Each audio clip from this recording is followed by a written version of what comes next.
most people. I eat scorpions for breakfast. You see, my brother had an accident. He was helping my dad fix the roof on our house, but then he fell. He hit his head really badly, and the doctors thought he would die. But he survived. He banged his head so hard on the ground that he's now completely brain damaged. It's hard for me to say this, but I don't feel safe around him. Right after it happened and he got discharged from the hospital, our parents went out to buy some groceries. They left me home alone with him, and I was listening to music in my room. Suddenly, I felt something sharp on my ankle, and when I looked down, my brother was biting me. He bit so hard, he actually drew blood. I screamed, but he wouldn't let go. I eventually had a swing, but I felt fine. I decided to upload the video to my Instagram. I only had like 50 followers, but still.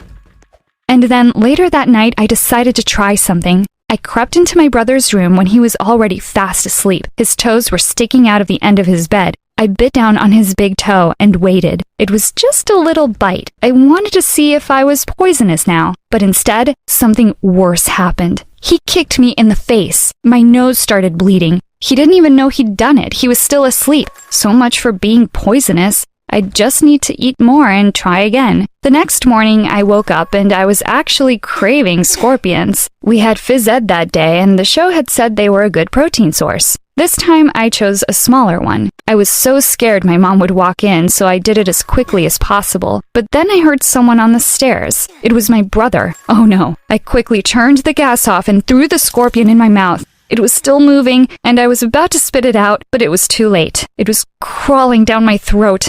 Oh, I felt like I was gonna choke. I grabbed a glass of water and washed it down. Well, it was inside me now. There was nothing I could do about it. My brother